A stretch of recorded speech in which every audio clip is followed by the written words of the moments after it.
morning, everybody. I think, after watching the tape, there's not a lot of change from what we said. And I thought our guys played hard in all three phases. I like the fact that, we're limiting our penalties right now. I know we had the 2 personal foul penalties on special teams, but ever since the bye, we made that a focus to limit that. We went from the 3rd most in the NFL to now the 7th fewest. So I appreciate the guys trying to understand the hidden yardage in that, doing well there. And and then really that 3rd quarter stood out to me as you go back and watch it, was just what we did in that 3rd quarter with defense getting a punt, interception, punt, and then the offense scoring 3 touchdowns, being good on third down. So that's really all I have right now. I'll go ahead and open it up for questions.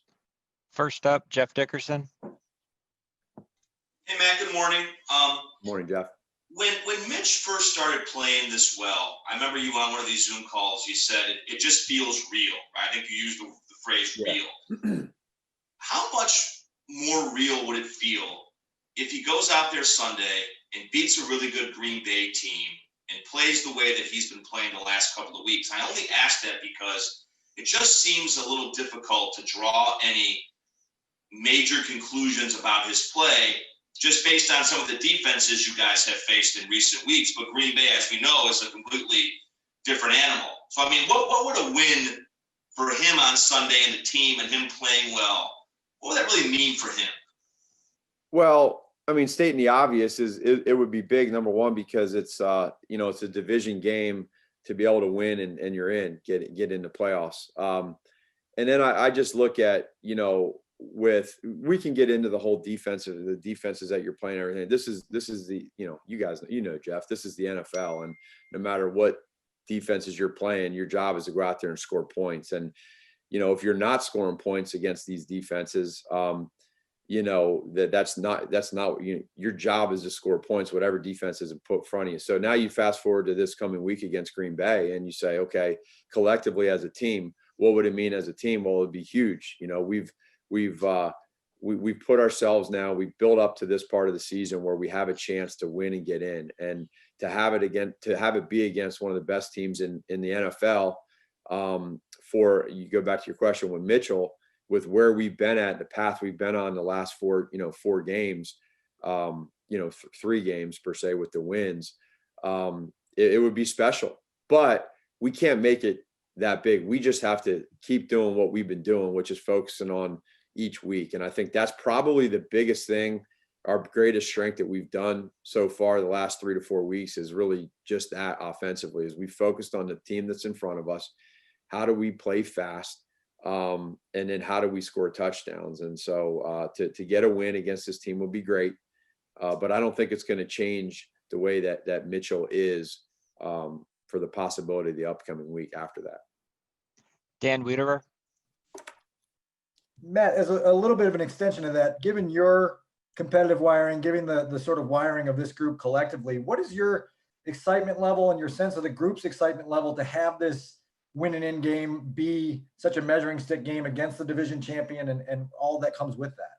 No, it's real. I mean, for us, Dan, to be able to fight back to this point right now, because as we know, three to 4 weeks ago, it wasn't looking like this, but our players and our coaches have battled, and we've all now together put ourselves in a position where you win a football game, last game of the year, and you're guaranteed to be in the playoffs if you win. So that part's exciting. It's a lot different than it was, per se last year when you had 2 games in the end of the season, and regardless of what happened in those 2 games, you couldn't go to the playoffs. So we're all wired that way. The competitive nature that I have, that our coaches have, and that our players have, there's just a really good feeling and vibe in our locker room. There's that good feeling from the guys talking, their communication, where they feel we're at right now collectively.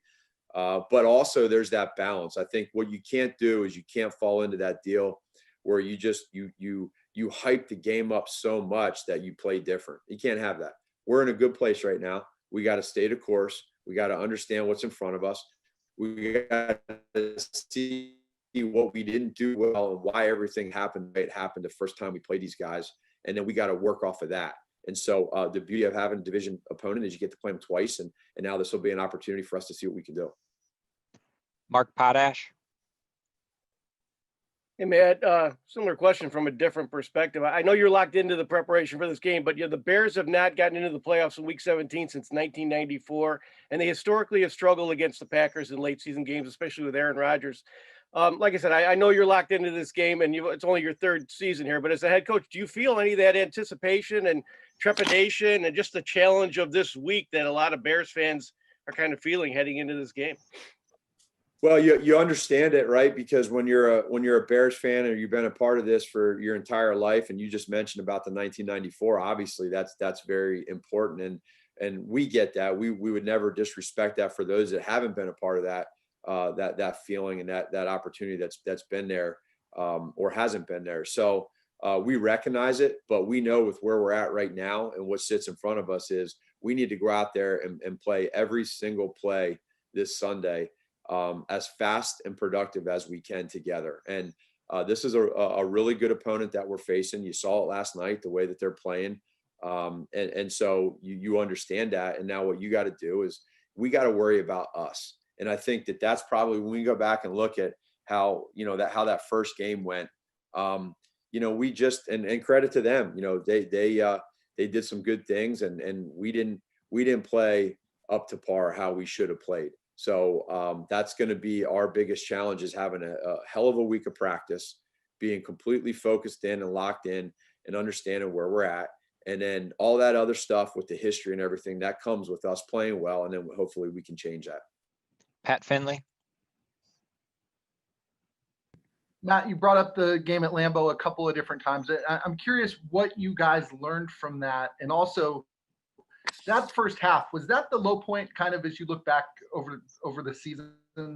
Probably. I think for sure you think back to either there or the end of that Detroit game was Sure. That to lose like that in that Detroit game was that was just an extension of where we were with that losing streak. But you think back to that game and they got after us from the very first play of the game, and it just that's one of those games that you just you never want to have it happen. And now what we got to do is we got to learn from that as coaches and as players. And so why did that happen? Well, that's our job, is to make sure, and we're already all over that. We've been talking about it since last night on the plane and this morning as to the why part, which is going to be important. And then making sure that the players understand, and then what can they do, the same or different, and how do we get to that point? And then we got to go out and do it on Sunday. Kevin Fishbane.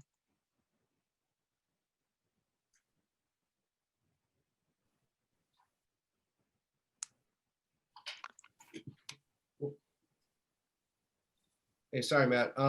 You mentioned A-Rob yesterday, and I'm wondering, rewatching the tape, I know nothing probably surprises you from what he can do, but when you got a chance to look at this morning, what kind of struck you about his performance?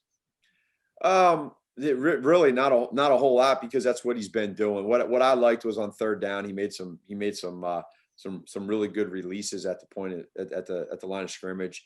And again, he's a guy that word trust pops into with the quarterbacks and with Mitchell and with the coaches. And he this game is an art to him. And so, just understanding and knowing coverages and what teams are presenting on the other side, nothing really surprises me with him. He respects the game. He respects situational football, and he made plays for us yesterday in key moments. Adam Hogue. Matt, what stands out to you right now when you watch Aaron Rodgers? I guess the way that offense is just clicking with him and Matt LaFleur, but specifically when Rodgers is standing at the line of scrimmage, and just the way it seems like almost every snap he seems to know exactly what the defense is doing. Yeah, you guys remember, I forget if it was last year or a couple of years ago, you remember Tom Brady talking about how he's seen every coverage made to man and every defense made to man. He's been in this game a long time, and the game is slow to him. That's the same thing with Aaron. That he sees everything. And so, he's been in this thing a long time. He is now in this system with Matt, with Coach LaFleur. and working into what they like. And you can see they're in their groove. They got excellent players, and they're just working well right now together. And so when you have a quarterback like that has seen every defense possible, is ultra talented like he is, it's just another level right now where he's at. So you have to respect that and understand that, but yet know too that it's your job to do anything and everything you can to try to slow him down. And that's going to be our biggest challenge is just that. But he's playing at an ultra high level right now. We have time for one more. Brad Biggs.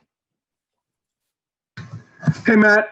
Ryan was on the WBBM pregame show yesterday and had at least a little bit of optimism about Jalen and Buster and where they're at. Facing a high-powered passing attack in Rodgers, kind of important to get one or maybe both of them back on the field this week? Yeah, I mean, it would be, and we'll see where that goes this week. Having two guys like that, Jalen has played all year long. Just was really starting to get used to the speed and where things are at, and the things are gonna happen throughout the game. But I thought he was really getting better and learning from his mistakes. And then Buster, a savvy vet, that's just is always going to help you, not just in the pass game, but in the run game too, sticking his neck in there. So we'll see where that goes, and keep our fingers crossed there. But again, to Duke and to Kendall, they're learning as well, and they're going to be in the line of fire. And if those guys can't go this week, then we'll keep an eye on that, and they're going to have to be up again against, like you said, a really good offense. So that'll definitely be important. So. Hey, one other thing too, Brad, and then this to everybody that on the front end, I just wanted to, I mentioned it this morning, but yesterday that those Bears fans that were at that game yesterday, I mean, it was awesome. And so I just want to send a thank you and a shout out to all those fans that showed up down there in Jacksonville. It was pretty cool there in the fourth quarter when they were chanting and cheering and got the players going. And it's been a while since we had that with all this COVID stuff, but it felt good, and so we just want to thank all those fans that showed up and supported us, and they were a big part of that win yesterday. Thanks for your time, Coach. Okay, take care.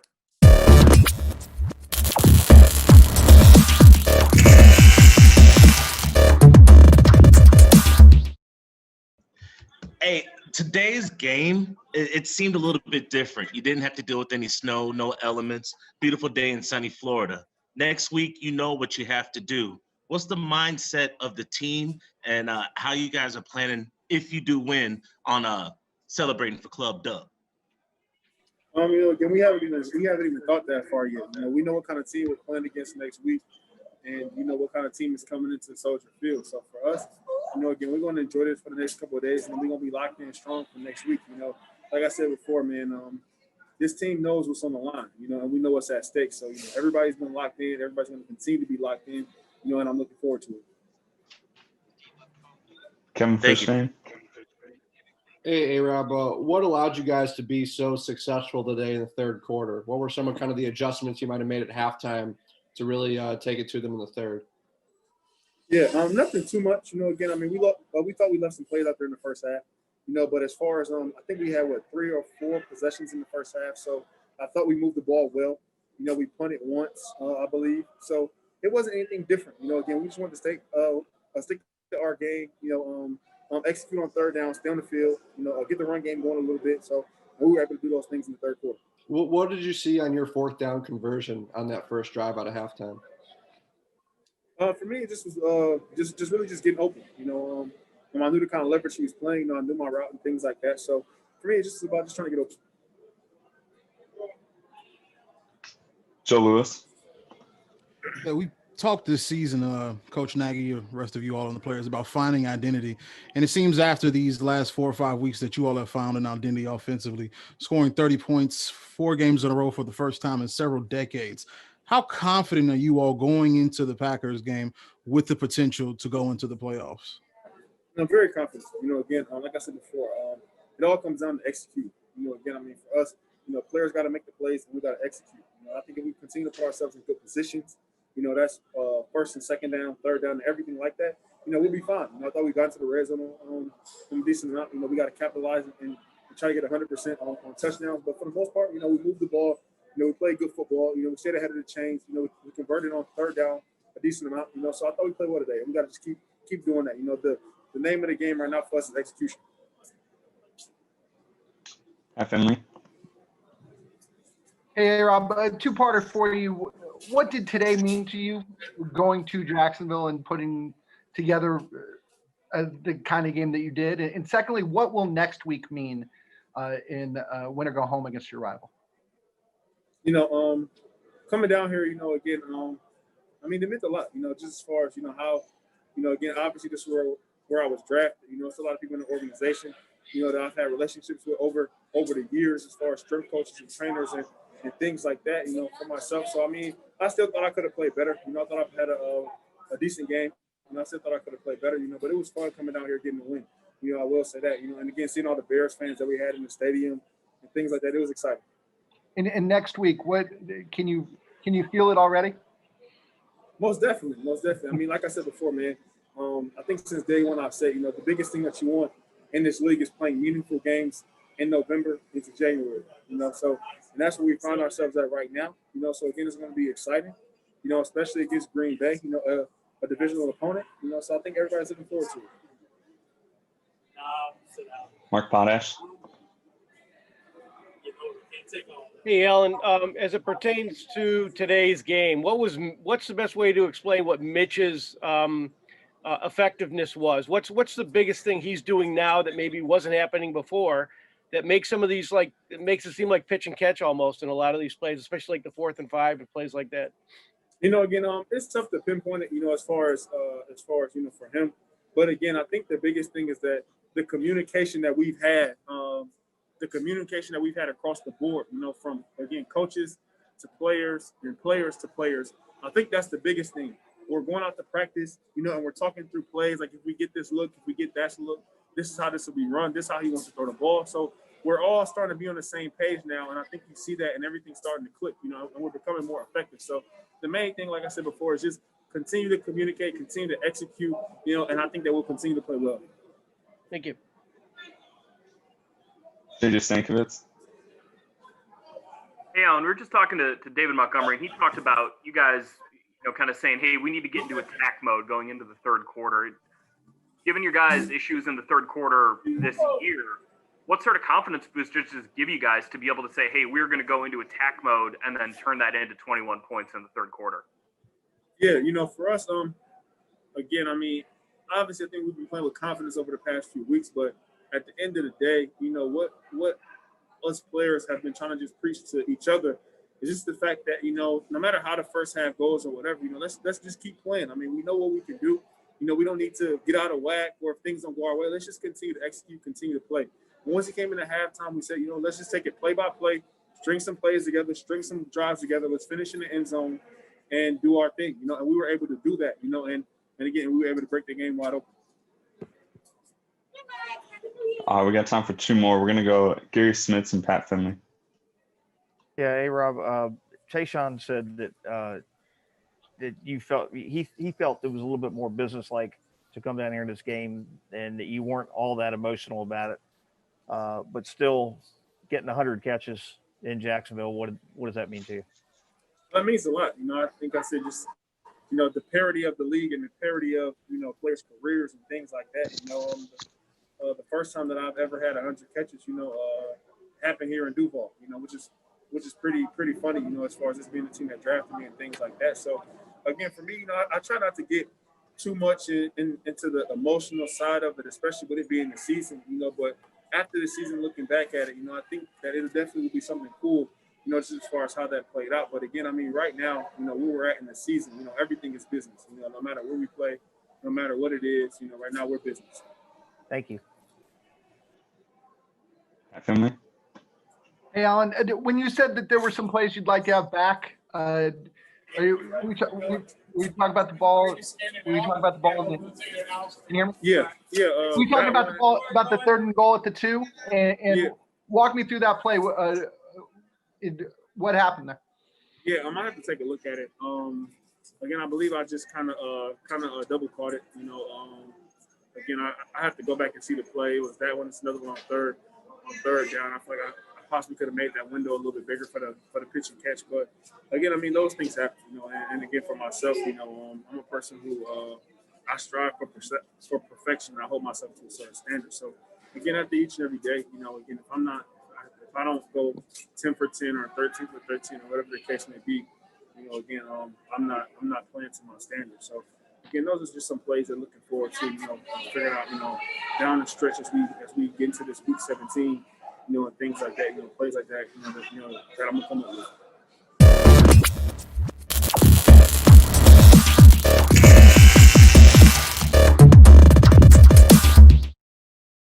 Hey, David, I'm just curious what you guys are feeling on that first drive coming out of halftime, where it looked like you were in sync a little bit, and then you picked up that fourth down. What that just maybe did for you guys the rest of the game? What for? It was the 4th and 5 conversion to A-Rob on that first drive in the third quarter. Oh, we were just in go mode. Just got to go. Just got to attack. Put the foot on the gas and up our game. We kind of came out slow in the first half. We played real slow, and it hasn't been how we've been playing for the last couple of weeks. So we went to the locker room and we focused on the accountability standpoint of it all, holding each other accountable. And we said that when we came out in the second half, we started attacking, and that's what we did. Mike Berman. David, this has been such a crazy up and down season, but to arrive at week 17 with a chance to win, to beat your big rival and get in the playoffs, how would you describe that opportunity? It's an opportunity that I wouldn't want to do it with anybody else than the guys that I have that we're getting ready to do it with. So I'm excited with the opportunity. I know they're going to come out and they're going to play and give us their all. We're going to do the same thing. So I trust my guys. I trust my brothers to the left and the right of me, in the front and the back. So we're going to take this week as serious as we ever took it, and we're going to, prepare. We're going to do what we got to do so that we can handle business. Dan, we'll try you again here. It worked this time. You got me? Say it again. Coach Nagy said that you guys have had a consistent message for the last 3 weeks or so, and that you guys had a message about where you guys are headed. What would you describe as the message that you guys have been playing under the last 3 weeks? It's honestly trusting, just being able to take it one day, one practice, one game at a time. Relying on each other, and when it gets tough, when it gets hard, you just got to focus on the guys next to you. Focus on that play. And, at the end of the day, if you get 110% and whoever goes out there and wants it more, will have it. That's just what it's been. So we've just been fighting for each other through the good, the bad, and the indifferent. Steve Leventhal. Yeah, David, congratulations. You almost had another 100-yard game. Just talk about being in a rhythm, being in a groove, out there carrying the ball. Yeah, the guys up front are doing a hell of a job. They've been doing a hell of a job for a long time now, and I appreciate those guys. So me being able to get in the rhythm is not up to me. It's definitely up to those guys up front, and they always do that for me. So, I was able to get in the rhythm from the help of those guys, and the wide receivers blocking, and the tight ends doing what the tight ends do, and Mitch affecting the naked or him just being him. So just being able to get in the rhythm is big, so we can help the pass game out for sure. JJ? David, you talked a little bit about going into attack mode in the third quarter and giving your guys issues in the third quarter earlier this season. How nice did it feel? How much of a confidence boost do you get by just going out and saying, hey, we are going to go into attack mode here? It's just a trust factor at that point. It's a confidence factor, but it's a trust at that point, we all got to have the same mentality. We all got to be on the same accord. And, so when one person says, let's attack, let's do that, then that's what we all do. So, like I said, we just fall in line with trusting each other, having each other back, and being accountable for each other, and, just fighting to the end of it. Thanks for your time, David. For sure. Thank you.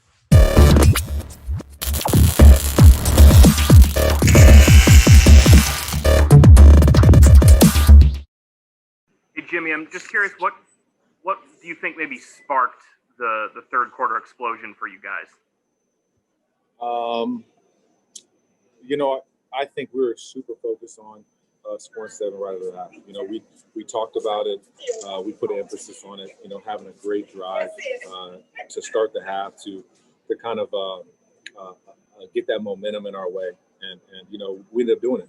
And you know, it's a you know, it's an attribute to Trubisky and to our O-line, to our tight ends and receivers, just, you know, really buying in and believing in each other. And you know, I think that's what really sparked it. And then, you know, defense got after it, and you know, it was a fun second half, that's for sure. Just knowing where you guys have been in the third quarter this year, what does it speak to just your guys' faith and trust, not only in your teammates but in the coaching staff, to get this thing right and to get it fixed coming out of halftime? You know, I mean, I think everybody, you know, knows some of our lows early, you know, especially in the third. And you know, I mean, you gotta give credit where credit's due. You know, I mean, this coaching staff, they've done everything they can to try to get us in the right place, the right mindset, and you know, to kind of make up for those things and those stumbles that we had before. And you know, and coming out of the half, that's a big one. You know, coming out of the half, starting the game off. You know, it's you know, you got to give it to our head coach.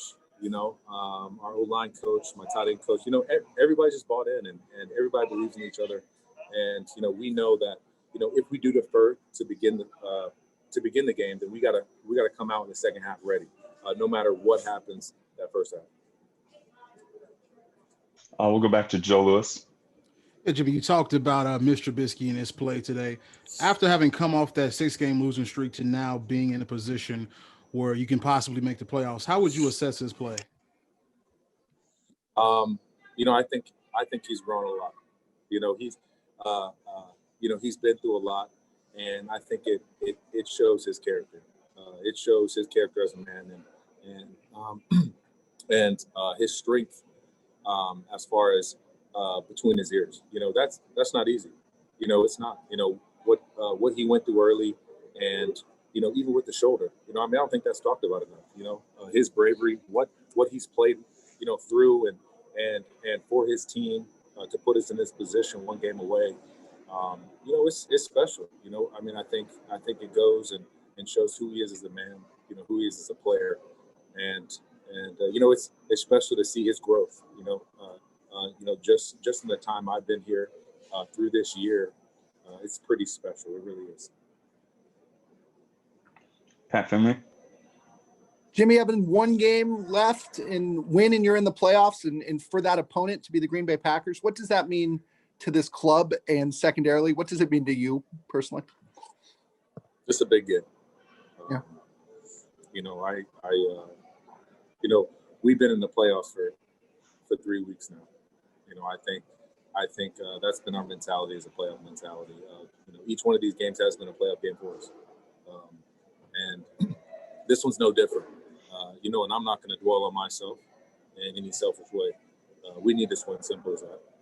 And it's a playoff game, you know, just like the last 3 were. So, you know, we're excited to be in this position, you know, to be going up against, you know, such a rival, you know, obviously. And, you know, it's all here for us. And you know, I mean, I love these moments. You know, I've been built for these moments. So, you know, I'm excited. JJ Stankovitz. I mean, what does it mean to you to, at the age 34, to now have 8 touchdowns in a season, you know, with one more game left? You know, especially not having an off season, you know, that was a big concern of mine, you know, coming to a new offense, to a new team, you know, not having the ability to have those moments with your quarterbacks and to learn the offense over Zoom. You know, I had a big concern about it, you know, honestly. But, you know, for it to be my first year here and to have that trust by our coaching staff, to have that trust by the quarterbacks, you know, it's special. You know, it's nice, and to be able to make those plays and make those moments. You know, I mean, I just do it for them. You know, I'm just trying to win games and continue to play in January, because you know, I believe that's where I belong. You know, is in January. So, you I'm excited to just be in the position we're in right now, and I'm blessed to have been a part of this and to been a part of, just such a good story, especially after that tough 6 stretch we had. Jimmy, sorry, just I wanted to also ask you. You played with Aaron Rodgers obviously the last couple of years, and there's some thought that if Green Bay wins tonight, they lock up the #1 seed. That he might not play a week from today. But Aaron better than a lot of us. Do you think he would go for that? I don't know. It's that's not on me to speculate.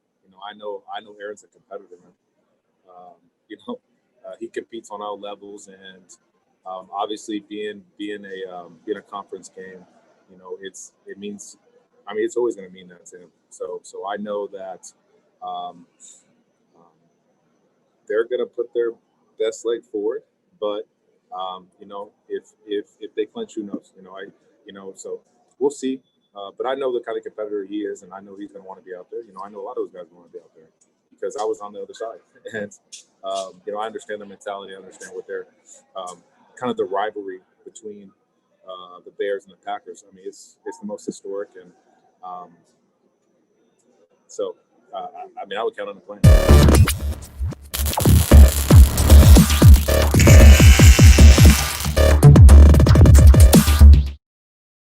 Hey, Tashawn, I'm curious. Yesterday, did you watch any of that Cardinals 49ers game, or when you learned of the result or saw the result, what was going through your head? Yeah, I watched towards the end. Once we got off the plane, I kind of was able to tune in and obviously signed into the Amazon Prime because it wasn't on national TV, man. And it was crazy watching that game unfold.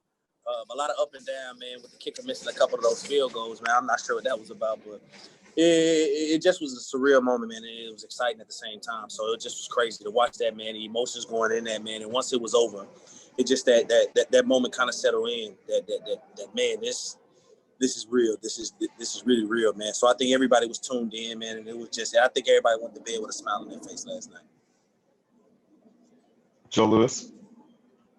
Yeah, going back to that the Arizona game, and now that you all have beaten Jaguars and are in control of your own destiny, what is the mood in the locker room? The mood is what you would expect it to be, man. It's just a bunch of guys who had to persevere through a lot of adversity this year, man. Going from going to a 6-game winning streak, from starting 5-1 to a 6-game losing streak, to be able to position ourselves to be where we at now, man. I think that you can understand that the mood right now is we are at all-time high. It's good energy, man, and that's all we can ask for. Obviously, we know the job isn't done, and I don't think that nobody is looking too far ahead. But to be able to position ourselves right now to where we can control our own destiny, where we don't need to tune in and be worried about what's happening with the next team.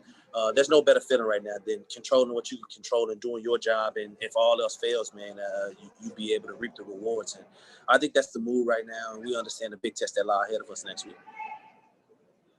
Colin Kane. Hey, Tashawn, how would you describe the impact that Roquan's 2 interceptions had on you guys? Those was huge. When you think about it, I think that those was something that you look at and you say those are momentum changers. And I think that Roquan he's just been doing what he's been doing all year, and I don't think that he get enough credit. But those are huge momentum. It's kind of one of those things where you kind of put the nail in the coffin, man. And once that happened, those 2 interceptions turned into big points. And we just began to feed off of that, man. Offensively, was able to turn into points. I believe they scored 10 points off of them, a field goal, which is huge because it was 10-10. And then the other one, they was able to capitalize and score 7 points, and they was able to kind of further the gap, man, and kind of get the game out of control, man. And we was able to just feed off of that. Pat Finley.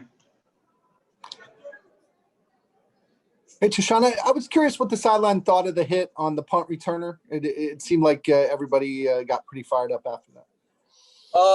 Yeah, I think that because if you look back, man, the play prior, we was hit. The series prior, I think Cheryl McManus was hit with a penalty, and the next series they came back, man, and that hit was crazy. I think that it was one of the more vicious hits that I've seen, and I've been in the league for a long time, seen a lot of hits.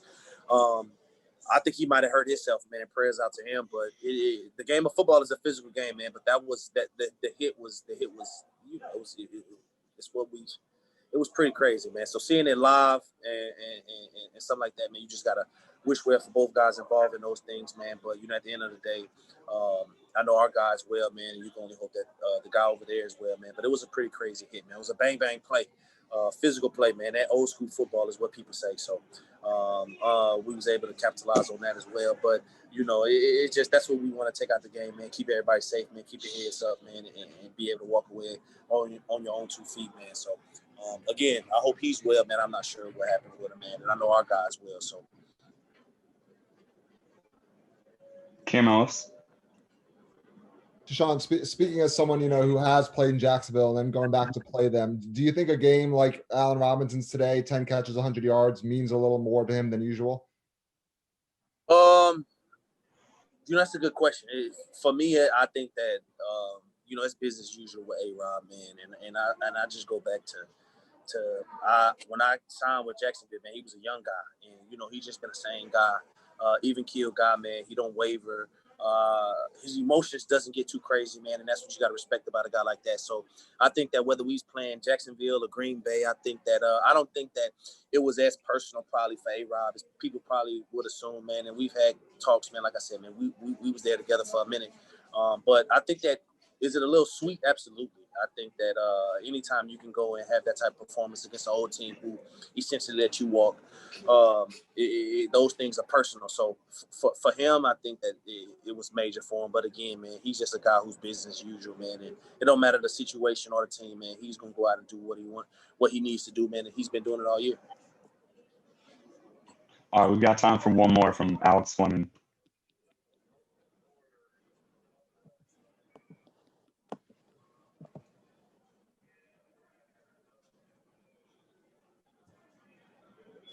Hey, how you doing, Mr. Clark? Mr. Clark. No. Yep. So that's just Sean Gibson. Hello, sir. Defense was flying around and caused a couple of turnovers. You know what you have to do for next week. What's your plan on stopping the pack, slowing down Devontae Adams, and getting pressure on Aaron Rodgers? Right now, just coming down off of this, man, obviously I think that the coaching staff have a game plan. They're going to have to go to the drawing board Monday and Tuesday and figure out a game plan. But, I mean, it's no easy feat dealing with those guys, man. Those are top-tier guys, man, 1 and 2 at their position respectively. So, obviously, right now we're going to enjoy this win for just a little bit, man, and we understand the challenges that lies ahead. So, it's no easy way to stop those guys, man. So, it's going to be a collective effort, man. Rush and cover is going to definitely have to come together, man. And obviously, if we want to do this, if we want to get into the dance, we know that next week is the most important week of our season. That's the playoff football for us, but for playoff football. So with that being said, man, I think that the offense and the defense this time around, man, I think we're a little more prepared. And God willing, man, we'll be able to get this victory and we'll be dancing soon. Once everybody's in, man, there's no telling what happens. Being optimistic about that, let's say you do what you need to do. Club dub, you'll be facing New Orleans again. How's it feel to get a rematch against them boys from the Saints? Man, that's so far ahead, man, that right now I just want to get in there. But, given the opportunity, obviously we'll like it. But, man, we talking two weeks ahead, man. So we get in, man. How about we get in, man? You asked me those questions. But right now, man, we focus on making sure we do what we need to do to be able to get into that dance. Because everybody know once you're in there, records don't matter. It's good on good, man. You're going to get people the best shots, and that's just –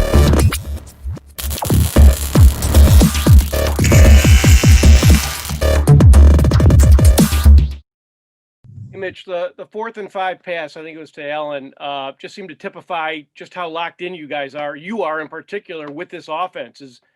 Can you tell me a little bit about that play and just how in the big picture, it just kind of seems to represent the improvement that you and everyone has made in this offense this year?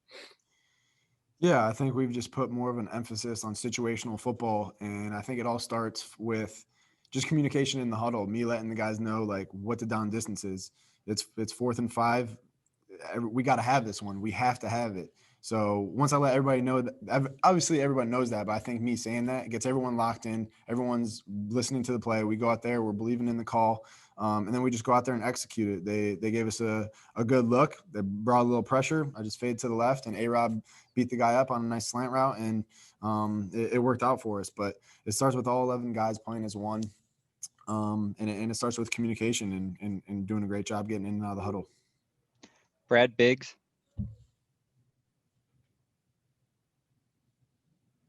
Hey, Mitch, how did you, Coach Nagy said you just sort of went to next play mentality after that pick there at the end of the second quarter. Is that easy to do? How do you process that? Yeah, it was it was frustrating because I knew right away I made a bad decision trying to do too much, extending a play, probably just throw that one away or tuck it and run upfield and get some yards. So I was frustrated by I frustrated myself just making a decision like that. But yeah, I just talked to Coach Flip on the sidelines. He got me right. I was able to lock back in, make some adjustments at halftime so we can come out and have a big third quarter. But that's exactly what it was. It was next play mentality. I just settled down a little bit, not trying to force things. And it just allowed us to execute and have a big third quarter. Mike Berman. And Mitch was going to ask you about the third quarter for getting kind of an up and down first half, the bad pick in the end zone. And then you guys just really do a great job offensively in the third quarter. What was said at halftime? And then what allowed you guys to be so effective in the third? Yeah, we kind of just said, let's just go out and be us. We weren't finishing the way we wanted to finish. We weren't executing on all cylinders like we can. So let's play 11 as one. Let's go out there, be us, and let's have some fun in the third quarter in the second half. So there wasn't really too much said. Everyone knew what they had to do, but we just went out and did it, and it made for a fun third quarter. And a lot of it started up front, just the O-line creating holes for the running backs and giving me time to make decisions and get the ball to our playmakers. And then on top of that, our defense was lights out in the third quarter with some 3 and outs, getting the ball back for us and giving them absolutely nothing on offense for the third quarter. So the defense stopping and getting us the ball back, and then we were just rolling a little bit in the third quarter. It was just everyone being locked in and playing the way we know we're capable of. Jason Leisure. Mitch, did you feel like overall today you guys got a continuation of the progress that you've been making offensively? Second half, yes. I thought we could have been a little bit better in the second quarter. Just with our communication, being faster in and out of the huddle and getting substitutions in the game a little bit better. And I thought we cleaned it up the second half. So I think it was just some self-inflicted stuff in the second quarter, but we made those adjustments at halftime, came out and was playing fast in the third and fourth quarter. So that's good. Teams make adjustments and they know when to self-correct and when to get on each other and just communicate. And we were able to make those adjustments. And I think we did make some progress, especially in the third quarter, just putting the game away and coming away with a win as a team. Dan Wiederer. Mitch, on the interception, what was it that convinced you to cut it loose? And then also on the second touchdown pass to Jimmy, what did you, the way that game open? I didn't hear the last part. The second what pass to Mooney? No, the second touchdown pass to Jimmy. Oh, to Jimmy. Yeah. Yeah, on the interception, I saw A-Rod put his hand up and then the DB fell down. And then I was trying to get it up to him, and I figured it was just going to be a jump ball, and I was kind of getting hit as I was throwing, so it didn't come out the way I wanted it. It fluttered in the air a little too long, and I believe the linebacker came over and made a good play on it. So I knew it was a 50-50 ball. Everything's happening within split milliseconds, and it turned out to be a bad decision. But the DB fell down, and I was trying to give A-Rob a chance to make a big play. But I just got to continue to stay within this offense and stay within myself, just to make better decisions for this offense. And as for the second touchdown, we had a little double move on with Jimmy, and we had man coverage, and he ran a great route. The safety that was covering him fell down, and I just put in a spot where only he could catch it, and he stayed on his feet and made he fell at the end, but he made a great grab. That was a big play for us. Kevin Fishbane. Mitch, I know it's been obviously a challenge for the offense over the past couple of years to stack games back to back to back, and you guys have now had 4 in a row with 30+ points. Franchise hasn't done that in 65 years. What is the feeling like for you as a quarterback to just have that confidence now week in, week out that you guys are operating at this level? I think it does give us confidence, and I think it all starts with an expectation, just having a high expectation for ourselves in this offense that this is what we're capable of and nothing less is going to be acceptable. So I think if we just have that mentality and are locked in at practice and are just demanding of each other while also having each other's backs with throughout the process, we can continue to keep growing and progressing, and who knows what we can do within this offense. But we got to be proud of the work, but also know that the expectations are higher and higher for us each week when we keep getting better. Joe Phillips. All right, congratulations, Mitch, on the win today. This question is for next week's game. How important is it to come out as game busters against the Packers after what they did in the last game against you guys?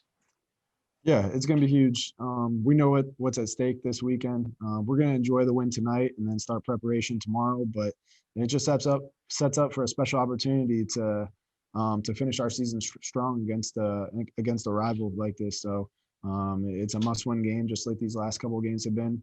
And we definitely want to play our best ball and finish strong. So we just got to keep getting better. Go back to work this week.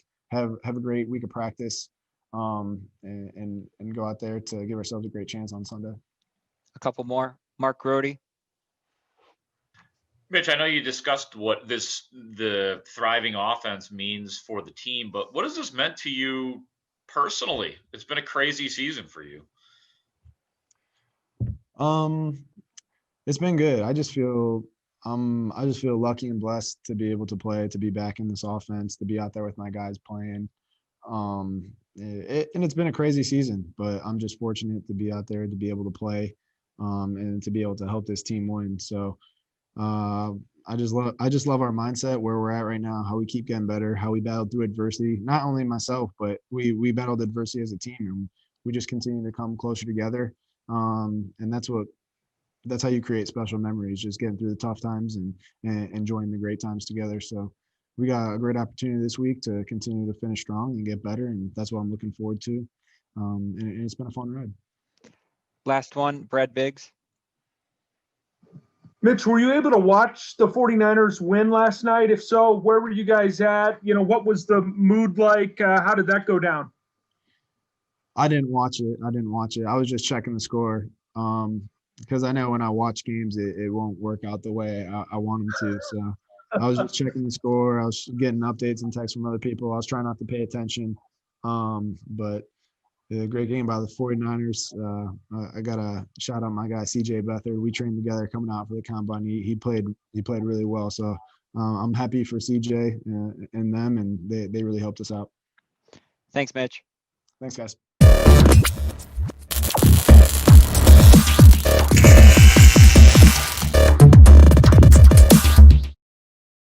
Well, real quick, I'll get started. I'm sure you guys have questions. So I just think that stating the obvious, that third quarter for us, being able to come out and get 21 to 0 in the third and have 11 first downs, and our defense to hold them to no first downs and 8 total yards in the third. That was obviously the turning point of the game for Roquan Smith to have the 2 interceptions, for our offense being able to make plays when we had to and rebound back from, those 2 possessions in the red zone. Special teams, keeping that field position, DeAndre Carter making a tough play, being able to come back the next time, Cairo doing his thing.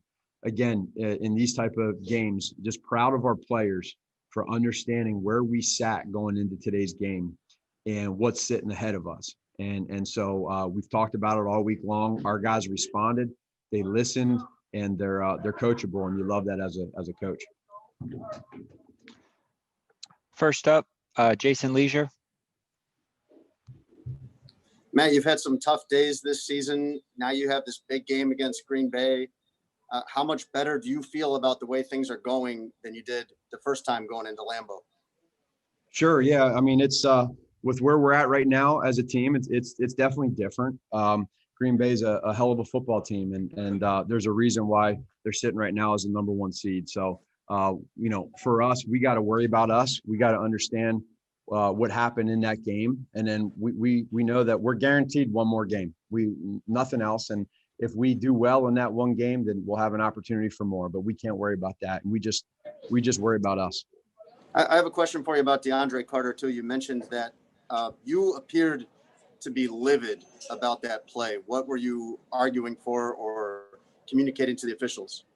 Well, when that goes on, you always are going to protect your guys. And when, he's a warrior, and he made that catch and run. And then, it was a vicious hit, and nothing against the kid that hit him. But when you're down there, in that game, you want to make sure that your guys are protected. And at the initial time, there wasn't a flag. And then, there ended up one coming, and those referees have a hard job, and there was one right before that wasn't nearly as bad, in my opinion.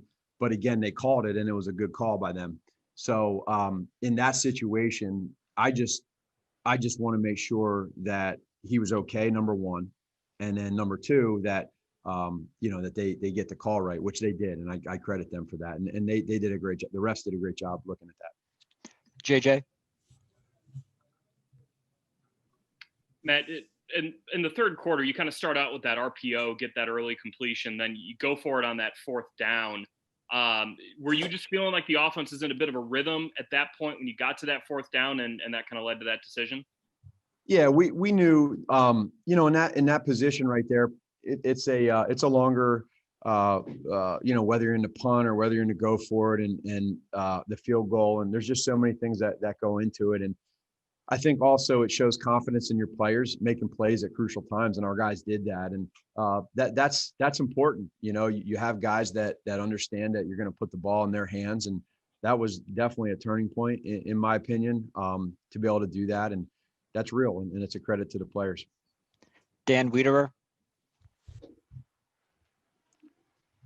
Matt, as you probably know, the third quarter has not been your strong suit this year. What jump started that in the third quarter? And also, as you go into week 17, what gives you the most juice about where you guys are at right now? I would say the third quarter thing, I'll be completely honest with everybody on this call. I have no idea. We've studied it. We've looked at it. It's crazy, the amount of struggle we've had in that third quarter. So I don't know. I don't know when I'll know. But to play well today in the third quarter, part of it is going to be, I think when the season ends, you go back, you say, okay, how many possessions did you get the ball to start the third quarter versus a team that gets the ball to start the third? You have less possession. And then also, are you getting 3 and outs on defense to give you more possession? So, and then are you being productive on offense? And today we did all that. We were able to be productive on offense. We scored touchdowns, and our defense got stops and got the ball back. So you put all that together, and it jumpstarts you, and that happens in the third quarter. And then what was the next one? Yeah, as far as just going into week 17, yeah, right now, what gives you the most juice about where you guys are at? Well, you win 3 in a row. You feel good about scoring points. I mean, our offense scoring points right now, putting up touchdowns, and we even had a couple right in the red zone that you look back and you realize, okay, man, we could have maybe had even more. And so, but I thought for the most part they did a good job of scoring touchdowns. And then so you start winning. You get out of that losing streak that we had. We had a message for the last 3 weeks about where we're going and what we're doing together. And they've completely done it. This credit goes to all the players and the coaches, and they've responded, and they've put us now in a situation where it could have went a lot different direction, and it hasn't. Now, we control things. And, that's, as we told you last week, we weren't going to stop or overlook this team. They're a good football team, and they play hard. And I know their record, all that, but they play hard. And now we got to reshift here to a big division opponent in Green Bay. Kevin Fishbane. Hey, Matt, what was the message to Mitch at halftime, and what were your conversations? And then what stood out to you about what he did then in the third quarter? Next play mentality. That's it. That's literally what we talked about. Forget it. Next play. Are you upset or angry about it? Yeah, we all are. But you know what? We learn from it, move on. Don't even think about it. We go in at halftime and we figure out what the hell we're going to do on offense, and we're going to score points and keep this mojo going. And that's exactly what he did. So again, he's doing a lot of great things, and he's helping us out offensively. And there's a lot of confidence right now collectively. Pat Finley. Hey, Matt, the performance from A-Rob today, where does that rank among the games that you've been with him? He seemed dialed in, particularly getting you first downs as often as he did. Yeah, it was big. You have a game like this, and he ends up making plays on crucial third downs. And, again, for him to have 100 catches here against his former team, it's pretty cool. But you get to a point where you realize a player like him that makes these plays and does this well to help our team out. It's just the confidence keeps growing with these guys, and he's a big part of the success. Brad Biggs. Hey, Matt, along with the success you guys have been able to have here in the third quarter a little bit recently, opening drive of the game, it seems like you guys have been better at that as well. Is that kind of getting dialed in with the first 15 that I'm sure you and Bill kind of do collectively? And then I had a second question. I was just wondering on the Cole Kmet run, are you trying to catch him off balance there, or what's the thinking behind the play I'm sure you guys would like back? Yeah. You know what? So I'll start with the first question. Well, in regards to Cole, I'll go to Cole. In the game right there, you're like, you're in a position where you got the ball at the 1 yard line, and that play really looked good all week in practice. And everybody there probably knew that was coming, and we all felt it. And we got them to jump. Well, we didn't get them, but they jumped off sides, I think, and then they ended up giving a different look. Credit to them. And if there's a play where we all look back and say, darn, you get the ball at the 1 yard line, you come across with 3 points. That one's one that you look back at. But our guys rebounded. They came back from that. What was the first question? Go ahead, Brad. What was your first one, Brad? Just the opening drive. A little more dialed in with the scripted calls early. What goes into that? Yeah, it's just for the number one, the players, right? No matter what plays are called, who's calling them, when they're called, all that, all season long, it always is going to come down to being able to execute, right? And I just think that right now our players, right? You look back to the beginning of the year, you look back to the last couple games, they're really feeling good and executing, every play that is called. And so we always get together as a staff and we talk through. I think that's kind of the part that I was getting to too. Like we talk through, okay, schematically, what stuff do we like as coaches, and we'll get together at the end of the week after we see how plays look. And we didn't do that as much on the front end of the season, and so now we're doing it more, and it's I think it feels right, it feels good, and then the players got to execute it. Last one, Mark Potash. Hey, Matt, this seemed like a continuation of Mitch's resurgence. I know you mentioned the next play mentality, but what is it about him executing plays that is different or better? What strikes you about what he's doing out there and just running this offense and making those simple plays? Well, he's very comfortable schematically in what we're doing. And schematically, when you're able to run the football, schematically, when you start growing off of what you've done in years past with some other adjustments, whether it's some stuff from the gun, run and pass. It's just, I think the time together has really, there's a combination of stuff, but the time that he's grown in this offense, the highs and lows that he's had, the communication now that he gives us, we work through that throughout the week to where we condense it and we get the game plan to where he feels really good. And then now what happens is schematically with the stuff we're doing, which is obviously different than what we've been doing, he feels comfortable. We feel comfortable with it. We have great weeks of practice. We keep defenses kind of on their heels. And then if they decide to shut something down, one part of the offense, then we got to be able to have a counter with something else. And I thought that that's a little bit of what we got into today, because they did a good job in the start of the game in the first half of shutting down some of our under center runs. And so credit our coaches for making some adjustments. We got to some different things and it worked. Thanks, Coach. All right. See you.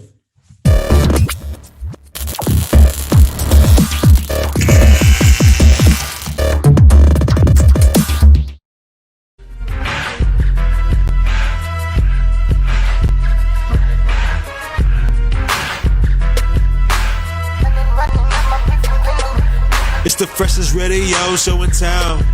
Feeling marvelous, I've been with Jerry Rouse. It's the freshest radio show in town. Feeling marvelous, I've been with Jerry Rouse. WCPT. WCPT. This the coldest sports show. You were getting the hour from 6 p.m. to 7. Chillin' with Lauren Cox and the man Marvelous.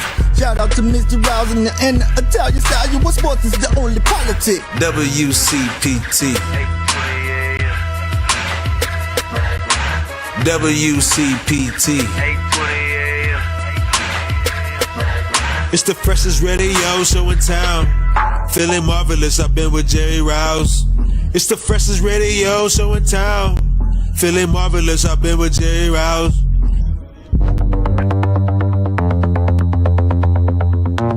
Ryan Nall is in the background, in the backfield now. The pass over the middle, touchdown. That's Graham on the receiving end. This is well done. He's just going to work off Allen Robinson. Allen Robinson's going to go first. Graham's going to start out and run the little angle route right behind him. And just watch the window that this creates for Mitchell Trubisky. That is a huge window and a big target in Jimmy Graham. Trubisky steps up, throws for the end zone, wide open, touchdown, Jimmy Graham. On first and goal, Montgomery gets the call and gets the touchdown. The Bears have been relentless here in the second half. You see him step through a would-be tackler and just walk into the end zone untouched. I mean, that's pretty much an easy run. This is 2nd and 2. Trubisky on the move, gonna keep it to the end zone for the touchdown. This is the benefit of having a quarterback like Trubisky that's got some wheels, Greg, that can run in this part of the field. You see the run action, you see the Cole Kmet, he comes back and he's going to run the under route, and there's just a huge gaping hole that Mitchell Trubisky just can't turn down. Pierce, left side, walks into the end zone.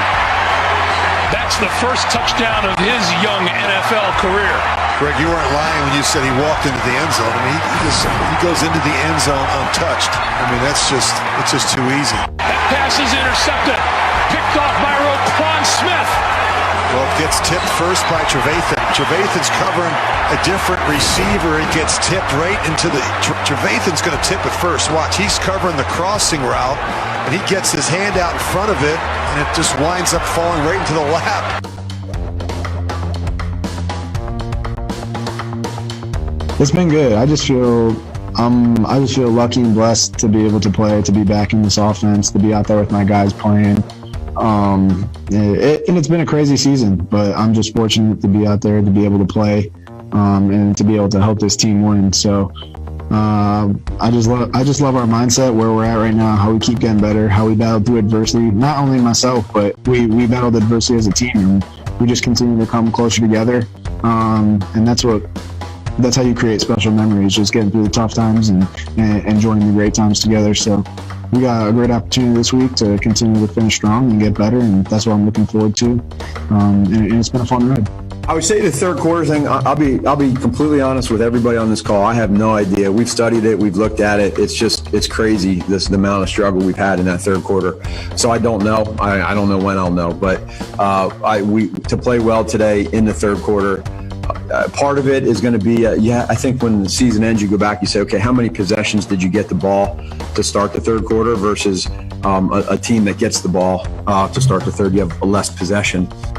Green Bay's a hell of a football team, and there's a reason why they're sitting right now as the number 1 seed. So, for us, we got to worry about us. We got to understand what happened in that game, and then we know that we're guaranteed one more game.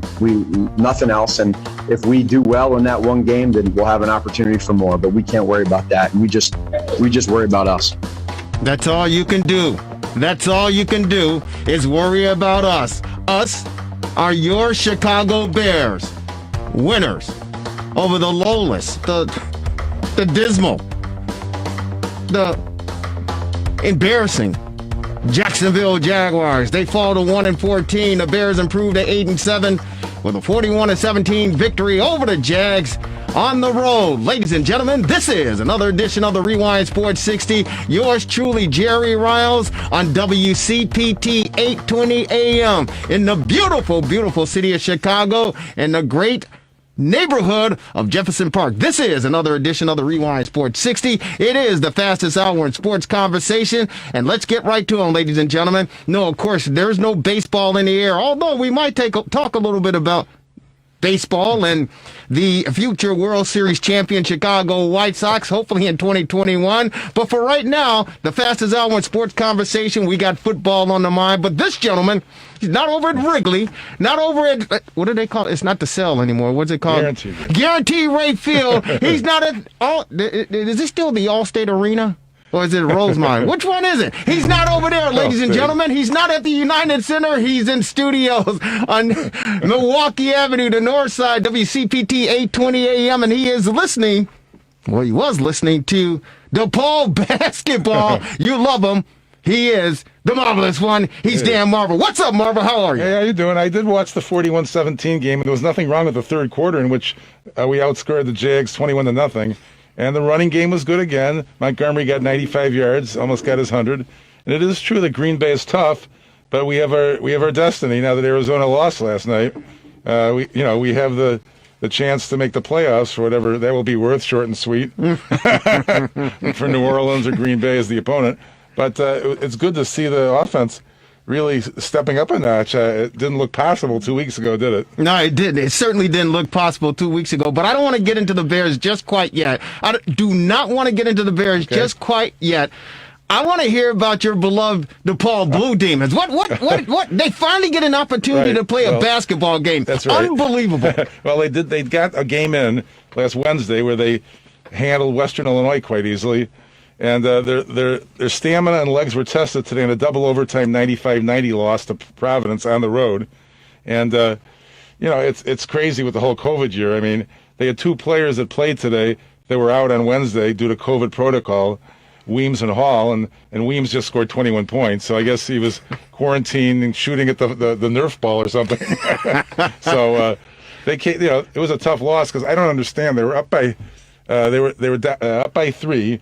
In regulation, and the other team had the ball. Why don't you foul? They let them make a three-pointer to tie it. Yeah. That strategy I don't understand. But beyond that, they deserve to lose because of that coaching error, in my opinion. Wow, Dave Lato over there at the helm, and it's a tough pill to swallow, as they say, but it's just, I think, a breath of fresh air for the basketball program, the athletic department over there, as far as the men are concerned, for them to actually finally have an opportunity to get on the court and play a basketball game. Win or lose, of course you want to win, but win or lose, I think they're just relieved that they get an opportunity to get on the basketball court. Yeah, I mean, it's crazy because you have to be very flexible. Every day you could have a game canceled. Here, Illinois State just played at Loyola today, and they play tomorrow. And that conference is doing back-to-backs to save the travel. And now the Valparaiso team has come down with COVID, so they can't play them next. So you got to be very flexible this year. You certainly do, and you can be the Duke women's basketball team. They unfortunately canceled their entire season due to this COVID-19 and what we're going through. Chicago State, you mean? Chicago State canceled the rest of their season. The Duke women's program did as well. And the men at Chicago State, yeah. Yeah, they certainly did. So I guess they're talking about the second strain that is really running rampant. In England, it's more contagious, they say. Yeah, it certainly is. And supposedly it's expected to be, some say that it's already here in the United States. Yeah. So it's been an incredible year, 2020, and I want to say thank you to all of you who are listening and who've been listening to the Rewind Sports 60, the best damn sports show in the city of Chicago, the fastest hour in sports conversation here in the market. I want to say thank you to all of you who have been practicing wearing your mask, washing your hands for how long is it? Like 24 seconds or 30 seconds or something like that? You're supposed to say the birthday song twice while you're washing your hands? 20 seconds. Something like that, yeah. And then of course, you're practicing the social distancing, at least 6 feet away. And the example that was used early on this 2020 year was Mitchell Trubisky trying to throw a 6-yard pass.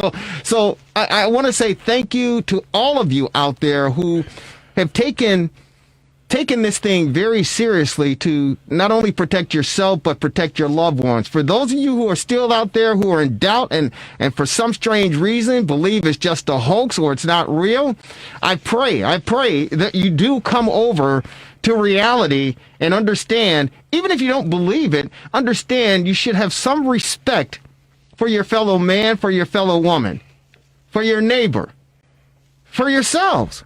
But I want to commend everyone who's been able to lock horns, join forces, unite, and work collectively in unity, in unison, to try to fight this thing off. Because 2020, wow, it was definitely a very tough and challenging year. And I am happy in a selfish way that we do Marvelous have sports. Oh yeah.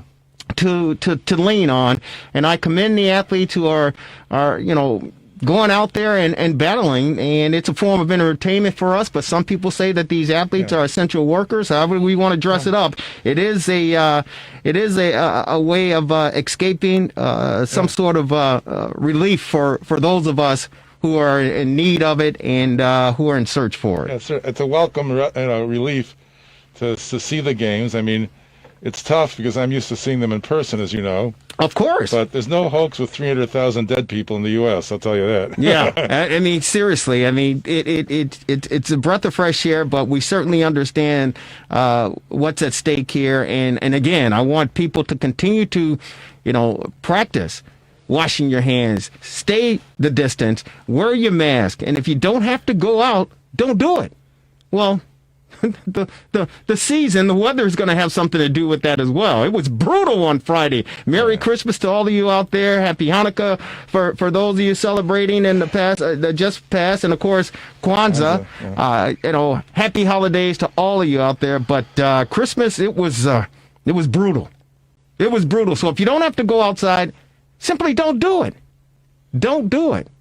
But if you do, practice the social distancing. The Bears were playing outside. This one on the road in Jacksonville. And you see the fans in the stands? Yeah, every Florida team I've noticed has a good portion of fans. But I'll tell you what, it was good to hear Greg Gumbel. He hasn't done a Bears game in a long time. Yeah. Along with his buddy Rich Gannon today. Yeah. Calling that game. And because they usually aren't on CBS to begin with, it sure has been a long time since he called a Bears game. That's exactly right. And courtesy go out to CBS on the sports call that we had. And Rich Gannon, of course, when I saw him and heard him in the booth with Greg Gumbel, a Chicago product for sure, it was interesting because former Chicago Bear quarterback Mike Glennon was the starter, and he was named this earlier this week. And he's like, what? But, and of course, that our good friend Kelly Lee Williams, his favorite quarterback in the National Football League, Chase Daniels, got an opportunity to play this past week as well yesterday. So so I'm like Marvelous. I'm like, what the hell is going on here? Well, don't forget, Mike Glennon was our 2017 starter. Yeah. And then we went ahead and picked the second overall pick anyway. But we got a bunch of backup quarterbacks. I'm like, what's going on here? And here's the scary thing about it regarding backup quarterbacks is the fact that, again, congratulations to the Chicago Bears on their 41-17 victory over the Jacksonville Jaguars to improve to 8-7. But here's the scary thing about these backup quarterbacks. We play the Green Bay Packers, and that's what I mean. It's for all the marbles, as they say. But the scary thing about it is, let's say for whatever reason, somehow, some way, we beat the Green Bay Packers over at Soldier Field next Sunday. We don't know if it's going to be a 12 o'clock kickoff or if the league is going to push it back to a 3:25 kickoff. But whatever the case may be, if the Bears are able to get into the playoff, you understand that yes. Mitchell Trubisky is going to be our quarterback in 2021. Yeah. Do you understand that? Appears that way. Are you comfortable with that? Well, after the last 2 weeks, you might have some hope for that, but in general, I have no hope. Okay. Zero. My buddy Greg Dangs, I hope he's listening. He said, "Hey Mitchell, he's got to correct 6, 7, 8 things, and then he'll be a hero." Yeah. I'll go, he's not a hero. He's a zero. I don't want to rest. I don't want.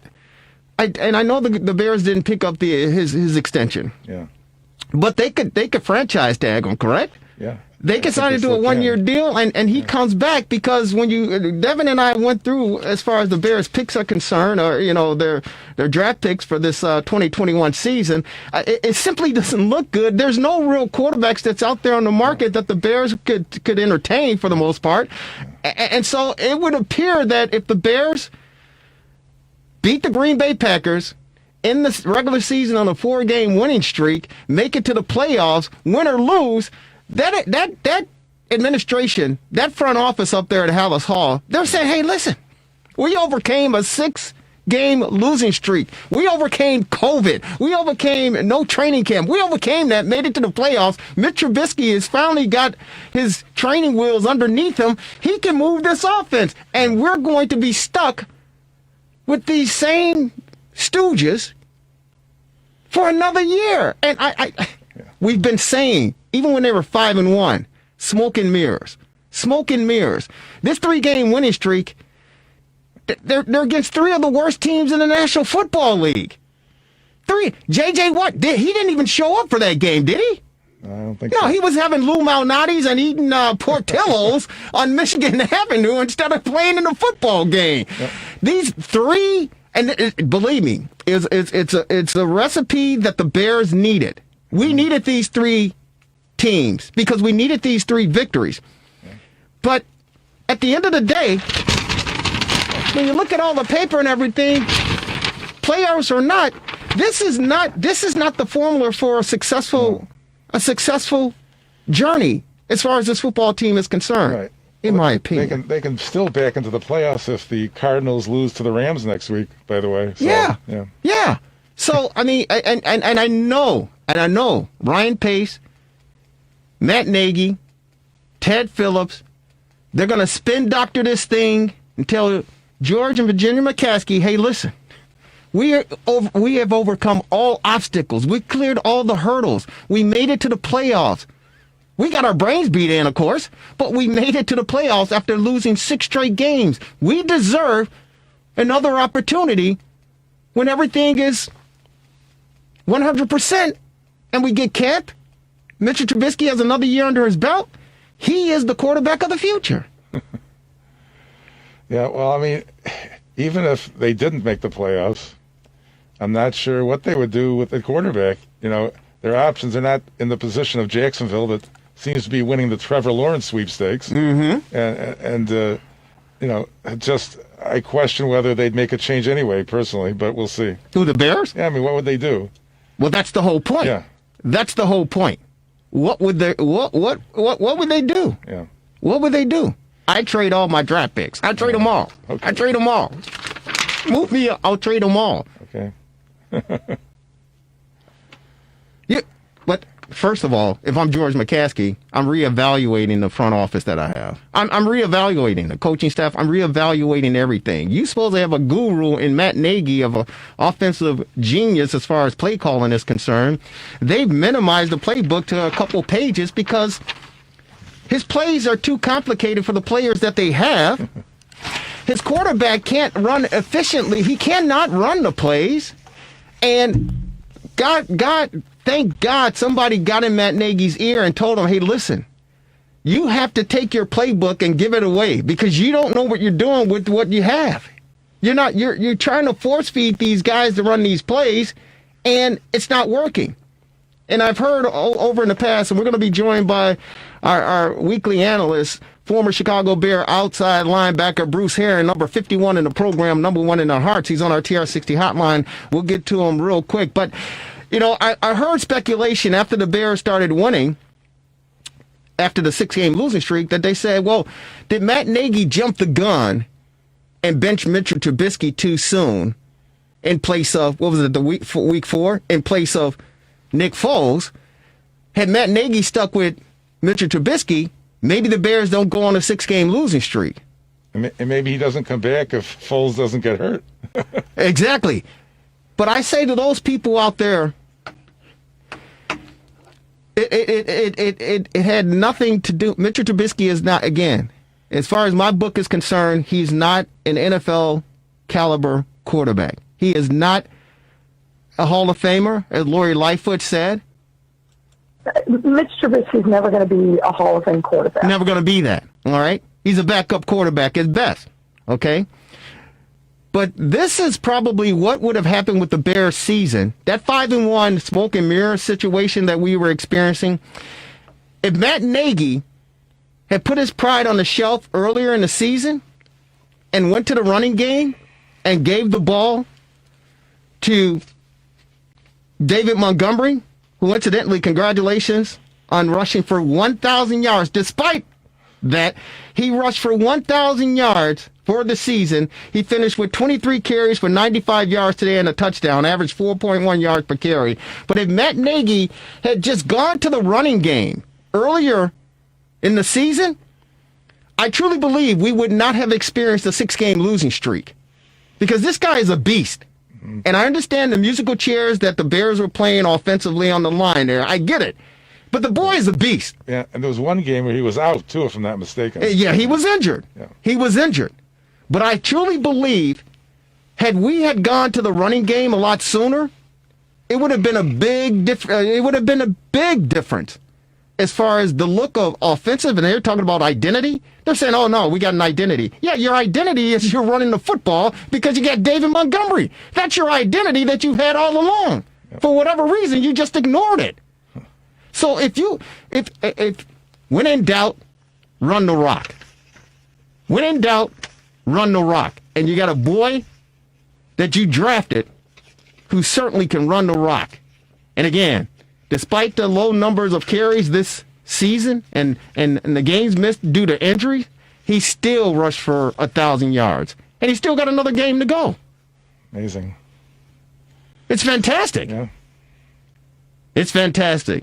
Our number here is 773-763-9278, 773-763 WCPT. This is the Rewind Sports 60. It's the fastest hour in sports conversation. Yours truly, Jerry Riles, along with the marvelous one, Dan Marvin. We want to say hello to our friend of the program, the 17th letter in the alphabet, Quentin Demps, former Chicago Bears strong safety, tuning in. And, of course, Lauren Cox. She's taking care of some business on assignment. We'll see her in a couple weeks in the new year for sure, but we want to definitely hear from you if you got any input on this Bears victory 41-17 over the Jags and what we all have been bracing for, the opportunity.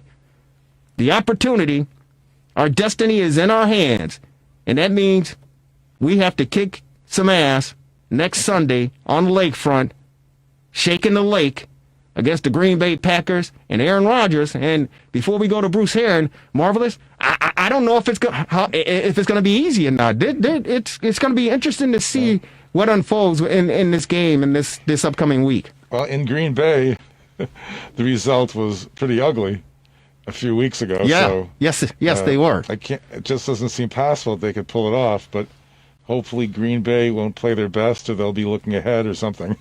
Well, that's the thing. Some people are speculating that Aaron Rodgers and the Packers would play just a half of football.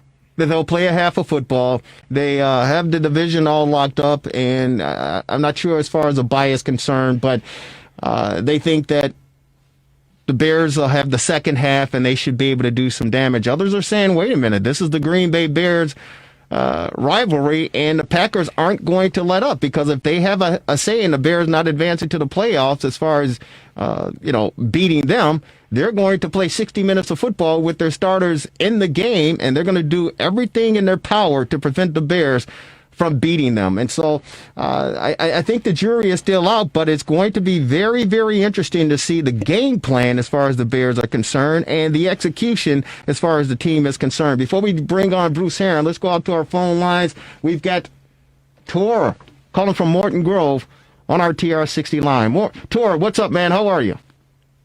Good. Hey, Jerry. Hey, thank you. I wanted to ask you the question of the Packers game next week. I feel the Packers are going to pull out all the stops to prevent the Bears from reaching the playoffs.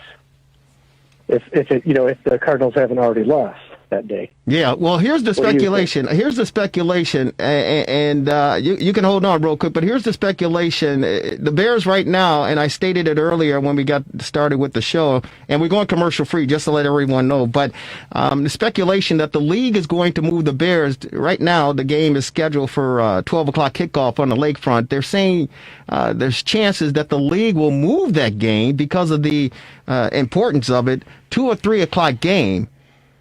So that they can get the most attention and the most excitement narrowing down as far as the playoff picture is concerned. So if that's the case, I truly believe that, and we'll get a chance to hear from Bruce Heron, but I think the Bears, they're going to have to play 60 minutes of football because I just personally think that Aaron Rodgers, I mean, they hate us just like we hate them. And I don't think Aaron Rodgers wants to lose to the Chicago Bears to end the regular season, despite the fact that they're already in the playoffs and they're looking to go deep into the playoffs. Your thoughts? Okay. But like I say, I think the rivalry still stands as it has for years. And I think if the Bears have the chance to make the playoffs by winning or be eliminated by losing, I think the Packers will, start their starters all game long and they'll try to stop the Bears. If they do that, if Aaron Rodgers, the Bears are going to have to beat them at their best. Can we do it? Well, if Rodgers is smiling in the pregame warm-ups, I don't think so. Hey, man, thank you for your call. We appreciate it. Keep listening. It's the fastest hour in sports conversation to Rewind Sports 60. Your thoughts? Jerry, and I was looking this up. I mean, the Packers have the tiebreaker over the Saints. So if they tie with them, they get the bye. But they're playing the Titans tonight. Right. So it's possible that the game could be quite meaningful for them, depending upon how the game tonight turns out. And NBC still has to pick a Sunday night game next week. People are thinking it might be Browns-Steelers, but Packers-Bears might be in the hunt for that too. That's exactly right. Let's go out to our TRS60 hotline. He is beloved here in the Rewind Sports 60, WCPT 820 AM. He's on our hotline. He is the one, the only, number 51, Bruce Heron. Bruce, how are you, man? I'm doing good, guys. How are you guys doing? We're doing okay, man. It's a Bears victory. Bears Sunday. Yes, indeedy. Yes, indeedy. Yeah. I didn't like the way the game started, but the Bears they got themselves together and put on the show. So I was happy to see that. I've been listening to you, Jerry, talk about Trubisky so that blasted bad. Don't be so hard on the guy. He's been playing well, and I'll tell you what. The reason he's been playing well is because all of the adjustments that Nagy has made with the offense. That's something he should have done. He should have done 2 years ago. But he was trying to force Trubisky to be something that he's not. And so now he's playing to his strength and allowing him to make plays.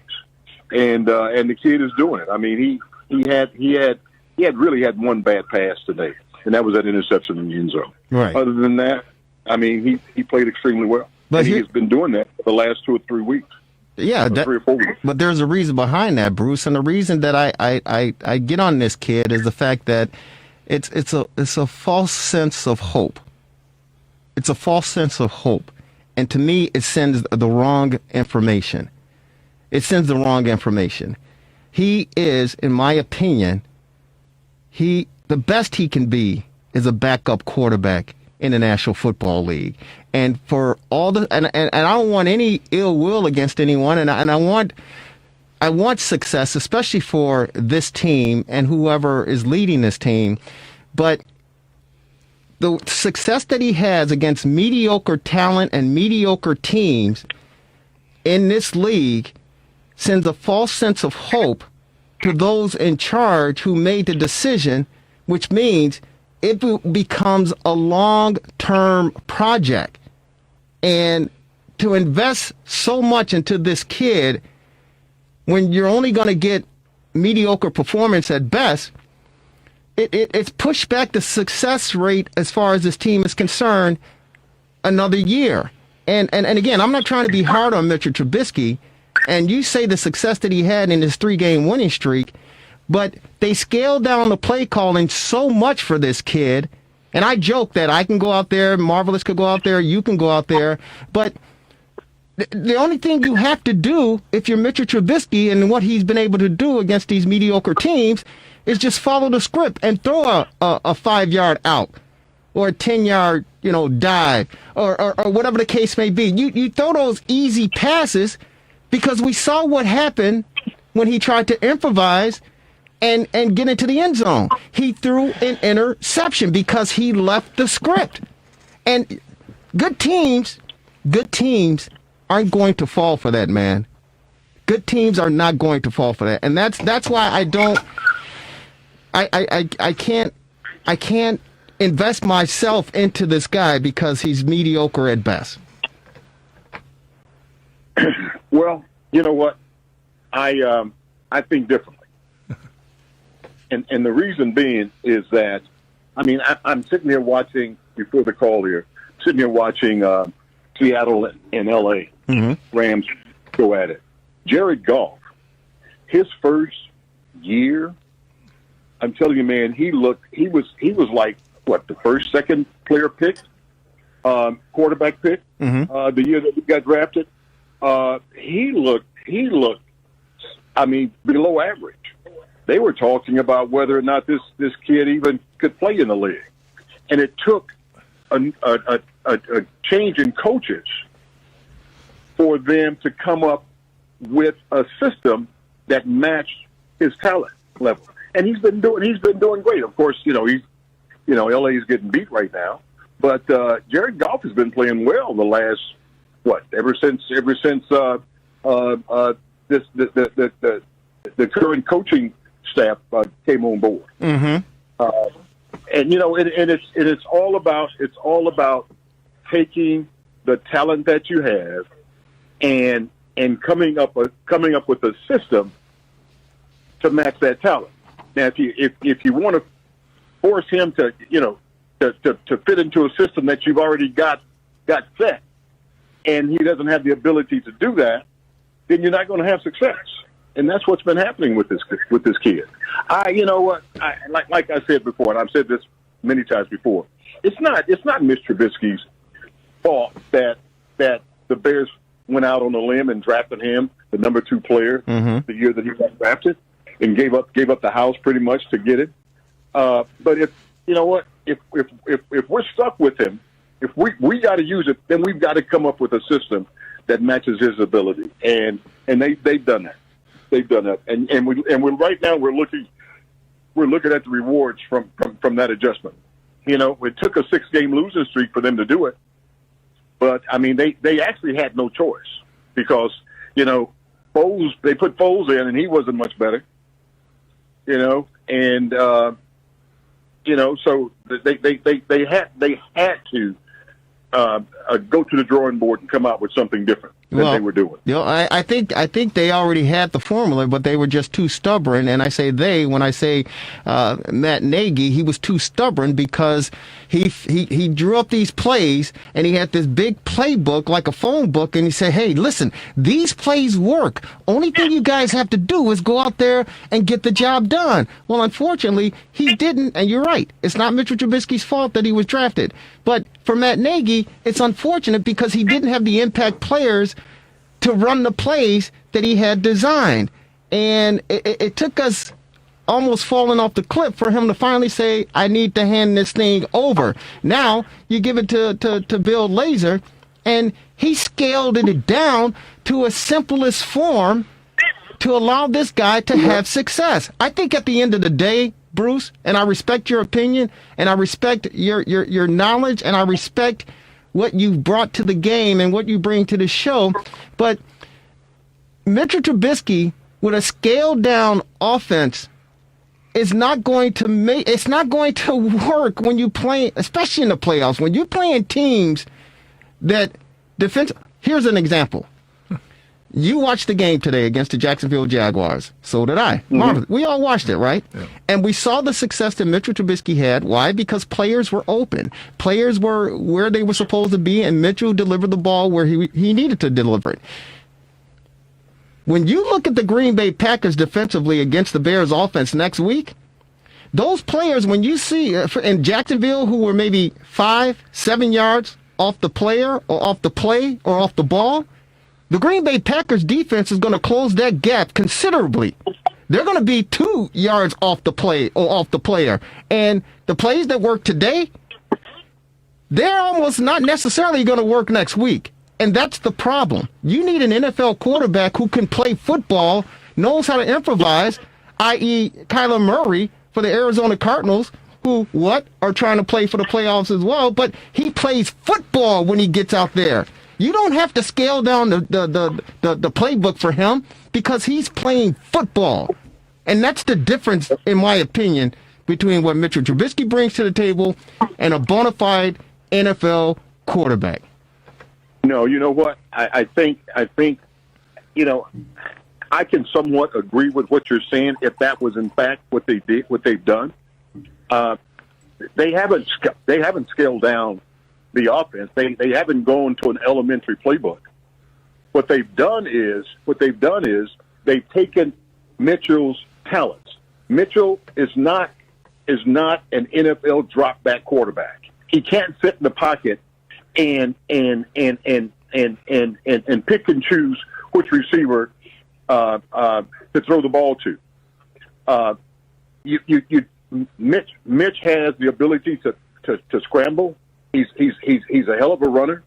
So you know you get him out and open, you roll him out, and you get him out, and you've heard them say this numerous times where they say, you know what, you roll him out, and now he has 1/3 of the field to process, and now he can pick and choose without any pressure, you know, which receiver to throw the ball to, and that's what they've done with him.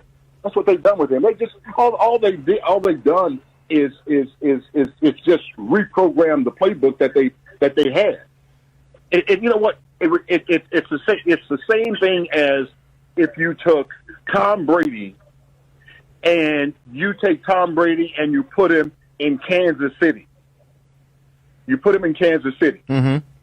Do you think that Tom Brady could run the same system as in Kansas City as what they're running in Tampa? No. Tom is not a move around kind of guy. You know, Patrick Mahomes, you know what? How many times have we seen Patrick Mahomes drop back, move in the pocket, run left, run right, throwing the ball back sideways and all that? I mean, this kid, he's unbelievable. But that system, with all of the speed that they have, you know, it just that system that they're running in Kansas City, it doesn't fit a whole bunch of NFL teams. That's true. But yes, it is true. Absolutely. But Bruce, the example wasn't Tom Brady, because if you put Tom Brady in Kansas City with that talent, here's the deal. Patrick Mahomes, and he won the Super Bowl as the MVP, he said it took him to week 8, week 9 last year, and remember he was injured because he busted up his kneecap. He said it took him to week 8, week 9 to start to even think about figuring out defenses on the NFL level. Tom Brady is a master. If he had the talent, that they would be undefeated. They would challenge the 72 Dolphins undefeated season if Tom Brady was on Kansas City as a quarterback, because he doesn't have to scramble around. He doesn't have to run around and do fancy things. He's going to dissect and pick and choose and do everything he can with the weapons that he has offensively and murder defenses, man. So he's not a good example. Okay, well, give me a good example. Well, the good example would be if Mitchell Trubisky had those weapons and Matt Nagy's playbook, how effective he would be. And he wouldn't be Patrick Mahomes to me. Well, but you know what? You're right. And you're right. You're right, Jerry. Here's the deal. If Mitchell had the offensive line and the receiving core that Kansas City has, absolutely, absolutely, he could be successful. You're right, he could be successful. But you know what? It's not. How many teams in the NFL have that core of receivers with that kind of speed. Yeah, it's not many. No, it's not. It's not. I mean, Kansas City, not only do they have speed, but they got guys that will catch the ball and just, and just go get it. You know what's funny? They're not. Bruce, you know what's funny? When you watch them, it's Bruce. It's like they're running on in the Olympics on the track, right? Yeah. And it's like everybody else is running in mud. It's unbelievable. Yeah, it is. It's like when you watch their players, it's like somehow technology, they were able to speed them up fast and everybody else is moving in slow motion. It's unbelievable. It's hilarious. Guys, this is Dan. That's one thing you can't teach. You can't teach speed. You can't teach it. You can't teach speed. But I tell you, you can put Trubisky in that system and he wouldn't be successful. He wouldn't be successful because you know what? It's too much going on. There's too much going on. There's a lot to process. Right. And this, I don't know if he doesn't have the ability or he just hasn't had the time to learn. But the Trubisky today wouldn't be able to be successflich in that system in Kansas City. Yeah. Because there's a lot going on. There's a lot going on. Yeah. And I'm not saying that Mitch isn't intelligent. You've got to be intelligent to some degree to play the sport at any position. Right. Because, playing defense, man. Playing under Buddy Ryan, hell, we had a whole damn playbook. 60-something defenses that he could call at any one time in a game. Right. And and the team comes out, offense comes out, they line up in a split formation, they switch to a strong set, weak set. No backfield set. Every time somebody shift, there was a new defense that was called, and Singletary was calling those defenses right and left, Willie, Frisco, double. When he was changing defenses for every move that somebody made on that offense, whether it was a wide receiver or running back. It changed. And so you've got to be able to comprehend that and make a decision on what your responsibility is in a split second. Right. Because if you're not where you're supposed to be when that ball is snapped, there's a potential for a touchdown. You're done. And I'm glad you said that. Right. It used to always irk me when people say, those football players, they're just a bunch of dumb jocks. I say, I go, really? I go, listen. If they gave you a playbook that you had to study for 4 weeks and get those plays down in preparation for the regular season, you think you could not only know the plays, but you gotta be able to execute those plays. Absolutely. Yeah, it's not. I go. So you got to be careful. You calling these guys dumb jocks, but the plays that they have to learn, they go, they're just plays. That's your livelihood. If you don't know those plays, you could be bagging trophies. But here's the problem. Because we're not questioning Mitchell Trubisky's intellect. We're not questioning that. And you said it. It's his preparation. You're questioning his ability. Here's the deal.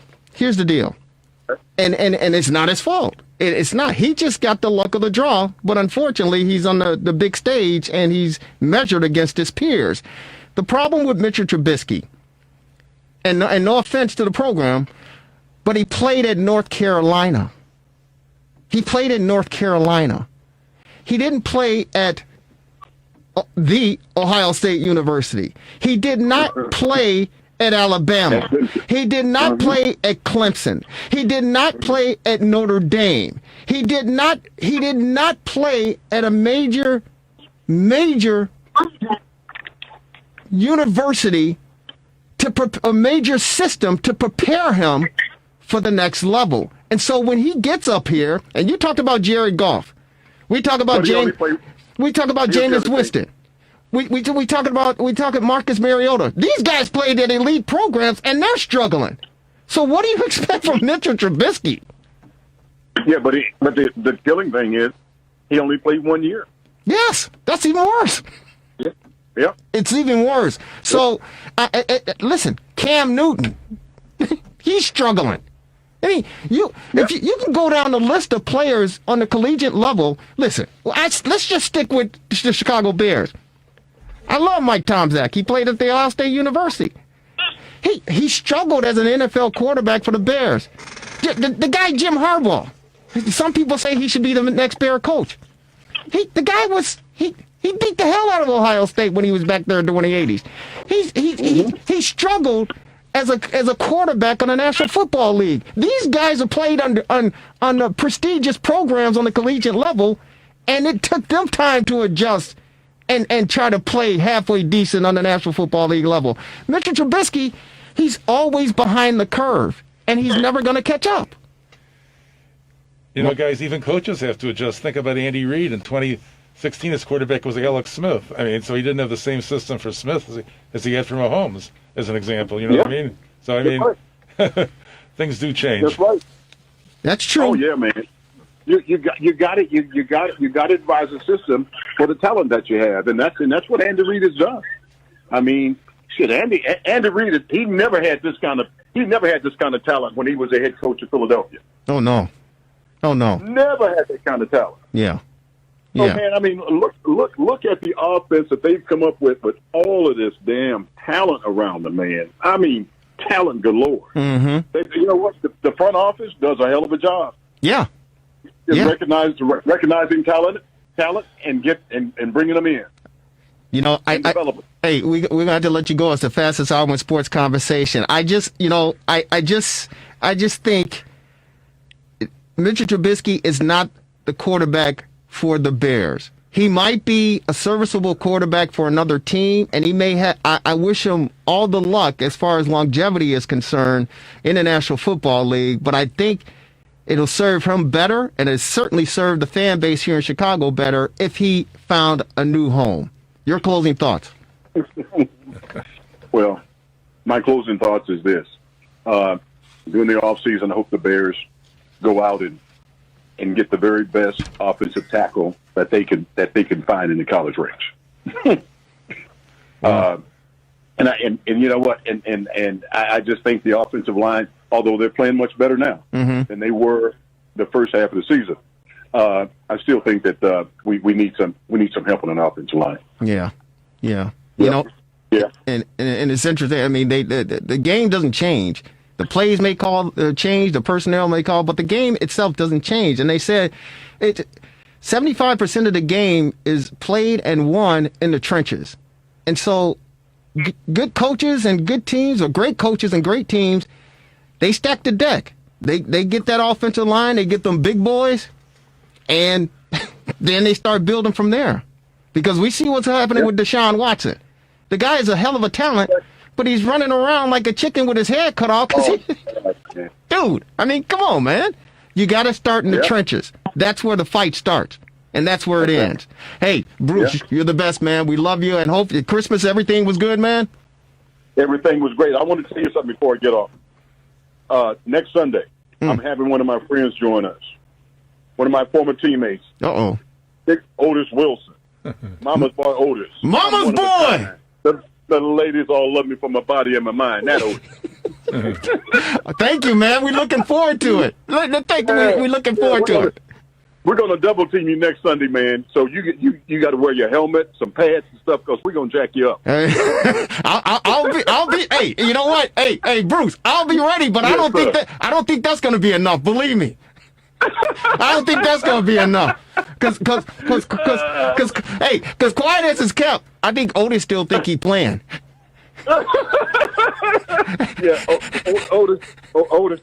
got a little bit going on upstairs. Hey, man, he think he's still playing. I go, yes, sir, mister, yes, sir.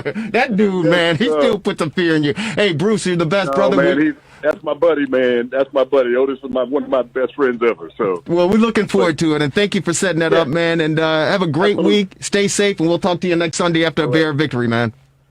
Love you, my brother. Be good. You're the best. Be good. Peace. Bye-bye. Hey, so, you know, it is the fastest hour in sports conversation. If you miss any portion of this broadcast, definitely check us out on YouTube. You can check us out on Facebook. Go to the rewindsports60.com, the rewindsports60.com.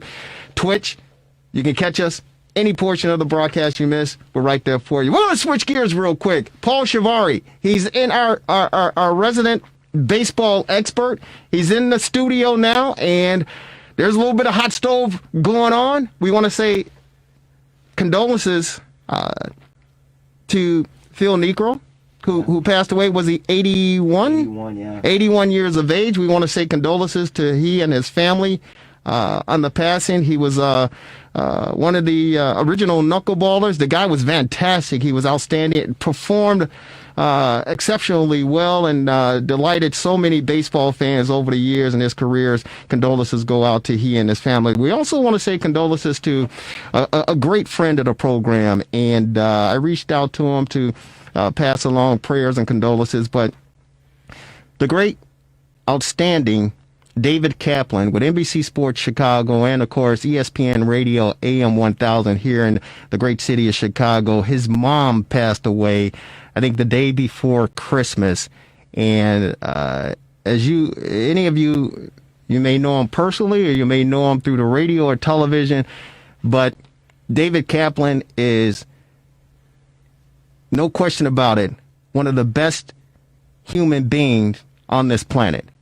He is, I think everyone should aspire to be as genuine, honest, open, caring, and loving as David Kaplan. And I know he is deeply saddened and hurt because when you lose a parent, it's never easy, and I just want to say condolences and prayers once again go out to David Kaplan, his brother, and the entire Kaplan family on the passing of his mother. And if there's anything that we can do for David and his family, he knows how to get us and where to reach us. But God bless you, brother. Stay strong.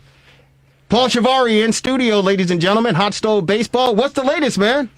Well, gosh, no action today other than Phil Niekro passing away.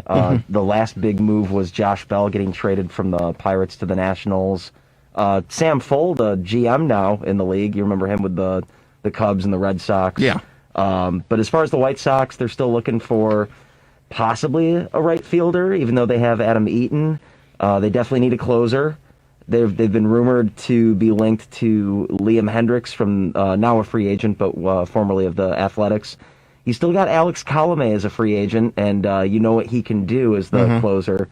Or they could work with something in-house, whether that's going to be Aaron Bummer, Garrett Crochet, maybe Michael Kopech, but that's a little out there. That's me pushing for that more than anything. Yeah. But yeah, I mean, Sox have a good team right now, but they definitely need to address the back end of the bullpen and, maybe another outfielder to platoon with Adam Eaton because everybody splits, whether it's Engel, Eaton, or Leori Garcia, terrible against left-handed pitchers. So we'll see. We'll see what they decide to address over these next few weeks here. So we haven't had an opportunity to talk with you regarding the biggest move for the White Sox during the offseason. That, of course, was the hiring of Tony La Russa. I see you rolling your eyes over there. The old geezers like myself were like, we're like, yes, let's bring them on. We got some finished business to take care of. Of course, the winning ugly team back in '83, and they got close, but it was busted up. Jerry Reinsdorf said, hey, I'm the man. This is my team. He's my guy. He's coming here to manage the Chicago White Sox to get me that World Series ring that I desperately want. Your thoughts on that? If it was 2012, I would have been thrilled about the move. But in 2020, I just don't know, just with the age difference. But I guess I do like the statement that it makes that the White Sox are all in. I mean, I think this wasn't going to be a development year in 2021, and they don't want to experiment with Rick Renteria or see if A.J. Hinch actually can manage a championship team without the assistance of sign stealing. So they're all in with Tony La Russa. Now, I wasn't thrilled about the move, and this was before I found out about the DUI, but at the same time, I do think La Russa's character speaks for itself, or at least his reputation as a winning manager. There's only 23 people ever to be named a Hall of Fame manager in baseball. And go figure, the White Sox would be the fan base that would be upset about getting a Hall of Fame manager. But it's weird. I mean, this is the guy that was managing the team when I was born. So it's just kind of weird that it's full circle like that. Yeah. But I root for the Raiders, and the same guy that was coaching the team when I was in high school is coaching the team. So Well, I'm glad that they didn't go for the one that was managing Al Lopez when I was born. Now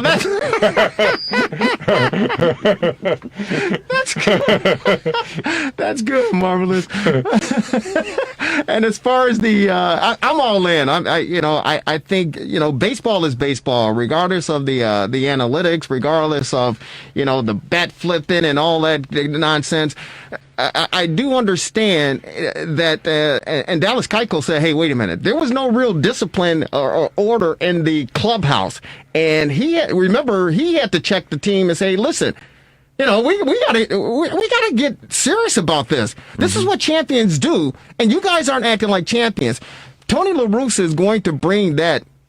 Exactly. He's going to command that respect in that clubhouse, and I think this is going to propel them from the lovable kids having fun and enjoying the game to champions. Yeah, if they want to win, this is the guy that I think is best fit to get them to that level. At least out of the options. I wasn't really sold on A.J. Hinch. I wanted Sandy Alomar Jr., but there was never any serious talks about him coming over. So yeah, if that's the best guy you got, Tony La Russa, yeah, let's do it. You know who I thought it was going to be, and we'll talk some Cubs real quick before we get out of here. It's the fastest hour in sports conversation. Omar Vizquel. Yeah, but then... that sucked. Because I truly believe the Sox were grooming him to be that guy. I thought so too. Yeah. And then that happens. That sucks, man. Yeah. That sucks. And, sometimes, as they say, where there's smoke, there's fire. And it's just disappointing because you don't want that to happen. Real quick, 10 seconds. As far as the Cubs are concerned, we apologize, Cub fans. But Cub Nation, what do they have to look forward to? Oh, gosh. Who's going to be the long-term guy they keep? Is it going to be Bryant or is it going to be Baez? Where are they going? What direction are they headed? I don't know what you look forward to as the Cubs. I mean, I guess you still have enough to possibly have a winning team next year, but there's a lot of questions there. Paul Shivari, thank you so very much. The marvelous one, Dan Marver, and of course the best producer in the city, that Devin Tingle. Yours truly, Jerry Riles, the Rewind Sports 60. Take care, everybody. Happy New Year.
Sports 60.